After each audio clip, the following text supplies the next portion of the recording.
ಪಂದ್ಯದ ಕೇಂದ್ರ ಬಿಂದುಗಳು ಎರಡೂ ಟೀಮಲ್ಲಿ ಯಾರಪ್ಪ ಅಂದ್ರೆ ಈ ಕಡೆ ವಿರಾಟ್, ಆ ಕಡೆ ಶ್ರೇಯಸ್ ಅಯ್ಯರ್. ಯಾಕೆ ಗೊತ್ತಾ, ಇಡೀ ಸೀಸನ್ ಅಲ್ಲಿ ಇವರಿಬ್ರು ಆ ತರ ಬ್ಯಾಟಿಂಗ್ ಪ್ರದರ್ಶನ ಕೊಟ್ಟಿರೋದು. ವಿರಾಟ್ ಅವರು 614 ಮಾಡಿದ್ರು ಅಂದ್ರೆ ಶ್ರೇಯಸ್ ಅಯ್ಯರ್ ಅವರು 603 ರನ್ ಮಾಡಿರೋದು.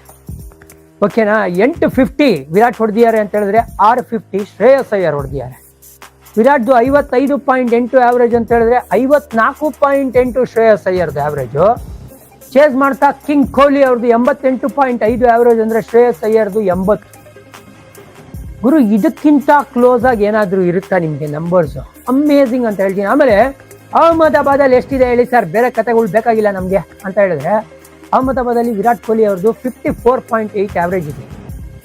ಅದೇ ಶ್ರೇಯಸ್ ಅಯ್ಯರ್ದು ಎಷ್ಟು ಗೊತ್ತಾ, ಅವ್ರದ್ದು ಆವರೇಜು ಇನ್ಫಿನಿಟ್ ಅಂದ್ರೆ ಲೆಕ್ಕನೇ ಹಾಕಕ್ಕಾಗಲ್ಲ. 3 ಇನ್ನಿಂಗ್ಸ್ ಆಡಿರೋದು ಅವರು, 3ರಲ್ಲಿ 3 ನಾಟ್ಔಟ್ ಆಗಿರೋದು. 97 ನಾಟ್ಔಟ್, 58 ನಾಟ್ಔಟ್, ಮೊನ್ನೆ 87 ನಾಟ್ಔಟ್. ಅಂದ್ರೆ ಅಹಮದಾಬಾದ್ ಅಂತ ಬಂದಾಗ IPL ಅಲ್ಲಿ ಶ್ರೇಯಸ್ ಅಯ್ಯರ್ ಇನ್ನ ಔಟ್ ಆಗಬೇಕು.